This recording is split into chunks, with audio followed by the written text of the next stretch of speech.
एक thriving electronics showroom चलते हैं। एक दिन उनके पास एक कस्टमर आया जो एक नया रेफ्रिजरेटर खरीदना चाहता था, पर ट्विस्ट ये था कि कस्टमर पुराना फ्रिज एक्सचेंज करके बाकी पैसे कैश में देना चाहता था। अर्जुन सोच में पड़ गए कि इस ट्रांजैक्शन पर जीएसटी की कैलकुलेशन कैसे होगी, क्योंकि यहाँ कंसिडरेशन सिर्फ पैसा नहीं है। तभी वहां अर्जुन के दोस्त और टैक्स कंसल्टेंट अद्वैत आए। अर्जुन ने अपनी प्रॉब्लम शेयर की।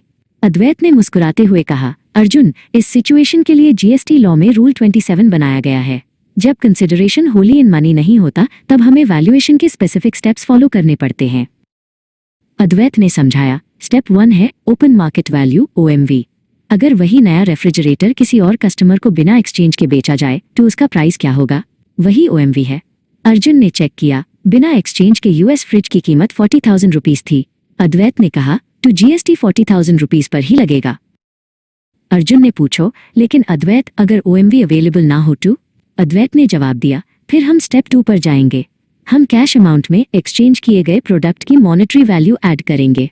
अगर कस्टमर 30,000 रुपीज कैश दे रहा है और पुराने फ्रिज की वैल्यू 8,000 रुपीज फिक्स हुई है तो टोटल वैल्यू 38,000 रुपीज होगी। अर्जुन को एक और केस याद आया। पिछले महीने मैंने ईशानी से फर्नीचर लिया था और बदले में उसके लिए एक वेबसाइट डिजाइन की थी। वहां तो कोई कैश इन्वॉल्व नहीं था। ईशानी एक स्किल्ड कारपेंटर थी जिसने अर्जुन के ऑफिस के लिए कस्टम डेस्क्स बनाए थे। अद्वैत ने बताया, ऐसे केसेस में जहां OMV या मॉनेटरी वैल्यू निकलना मुश्किल हो, वहां हम स्टेप 3 यूज करते हैं, value of supply of like kind and quality. हमें देखना होगा कि वैसा हाई फर्नीचर या वैसी हाई वेबसाइट मार्केट में किस रेट पर मिलती है।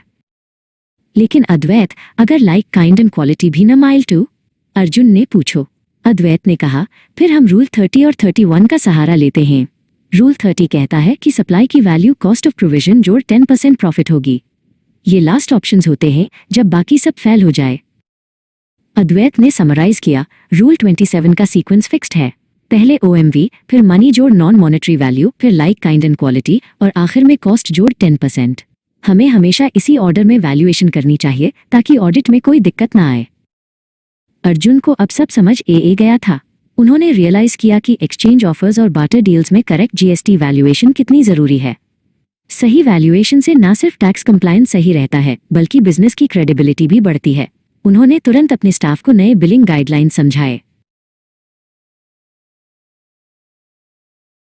अर्जुन ने अद्वैत को थैंक यू कहा। अ फ्लैट में बिना किसी कंफ्यूजन के एक्सचेंज स्कीम्स चला सकता हूँ, अर्जुन ने खुशी से कहा। अद्वैत ने जवाब दिया, बिल्कुल। GST कंप्लायंस को बोझ नहीं बल्कि बिजनेस ट्रांसपेरेंसी का टूल समझो। दोनों ने चाय पीते हुए नए बिजनेस प्लान्स पर बात की।